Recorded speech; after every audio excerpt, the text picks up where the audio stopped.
What's up? How you doing? I'm Scott Perryman, buyer's agent at the Porter Group here in Memphis, sharing 2022 bold predictions. Here we go. I'm first going to tell you, for the eager beavers out there, what's going to happen, and then I'm going to tell you why those things are going to happen, and finally I'm going to tell you who stands to benefit or lose from these market conditions that I'm predicting are going to happen. So let's jump right in. Bold prediction number one: interest rates are going to go up. Not very bold, I know, but I don't think it's going to be too dramatic.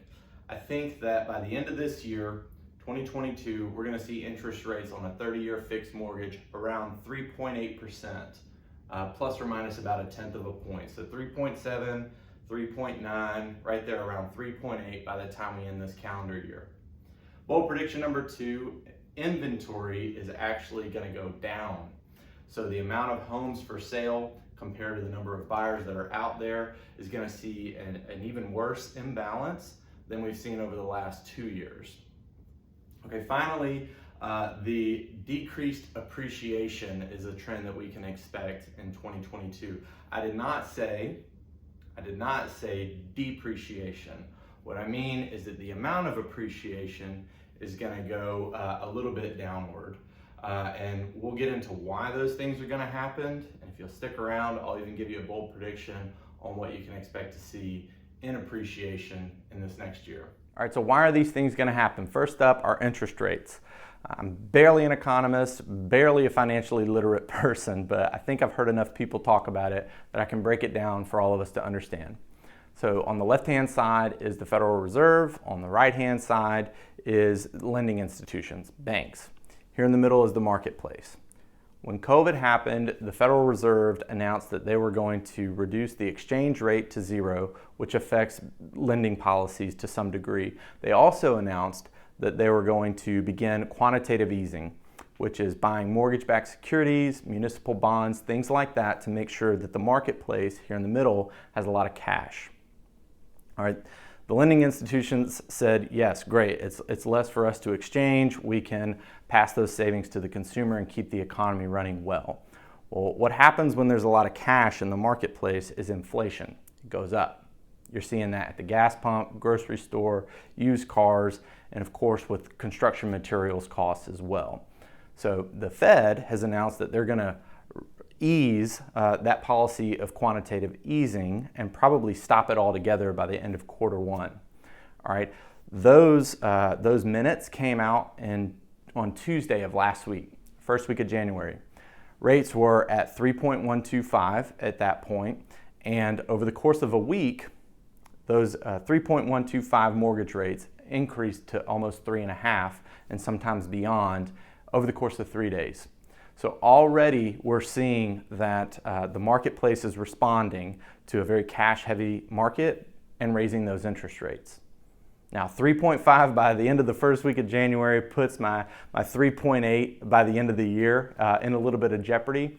And yeah, it'll go up and down, and we'll see at the end of this thing just how close I was on my bold prediction.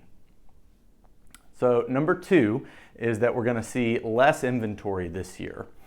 A couple things here. I think that the first one is going to be a little bit of panic buying from the buyers who are in the marketplace currently.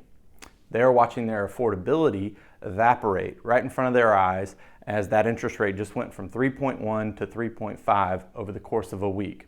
So they're going to eat up what inventory is available. I also think as we move forward, some sellers are just going to think, let's stay where we are. We missed the boat. In 2021, you could get an interest rate as low as 2.7 sometimes.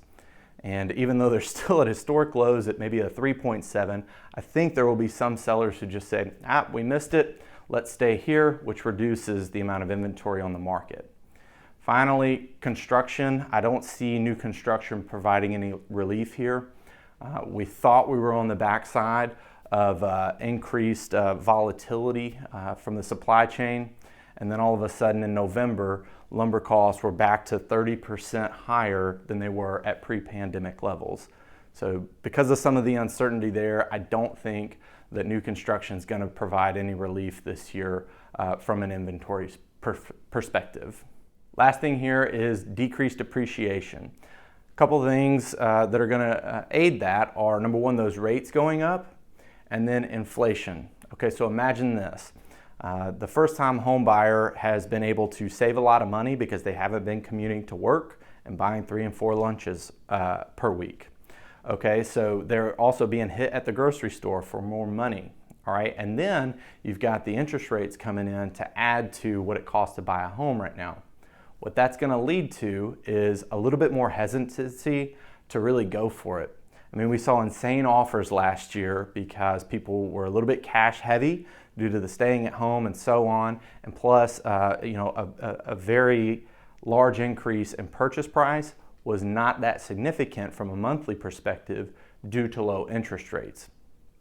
All right, so we will see lower appreciation. That does not mean homes are going to depreciate. For a bold prediction, that's what we're doing here. I'm thinking that by the end of this year, you'll see instead of like 15 to 20%, 2020 to 2021, we're going to see more like 9 to 12%, 2021 to 2022. That's still phenomenal, guys. 10% year over year appreciation if you're a homeowner. So don't run for the hills. Still a great time to get involved in this market. If you made it this far, then you're interested to learn who's going to win or lose based on these bold predictions I'm throwing out there. So here we go. 3 categories: first-time home buyer, the move-up buyer, and then I'm going to talk about the luxury market. First-time home buyers is going to be really tough this year.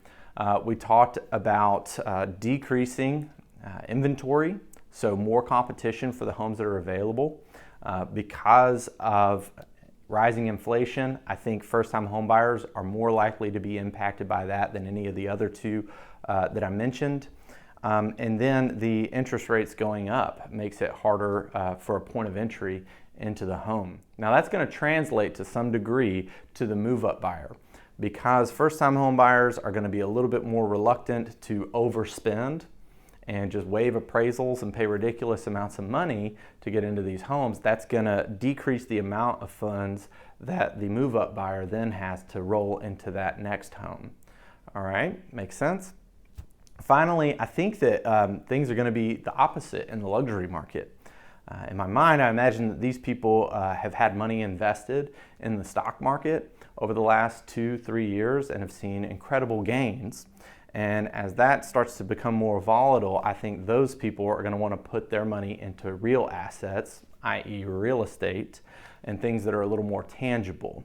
So probably going to be some increased competition around those people, and that's going to be a little more competitive than it has been in years past. So that's it.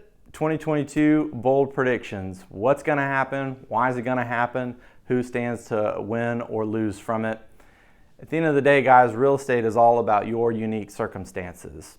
Are you gonna not buy a bigger home with that baby on the way just because the market's a little more competitive? No. Are you still gonna take that job transfer just because interest rates are a little higher? Yes, okay? So if you need some help, you can count on us to give you straightforward advice. I appreciate you sticking around. We'll see how the 2022 bold predictions shake out at the end of the year. Bye, everybody.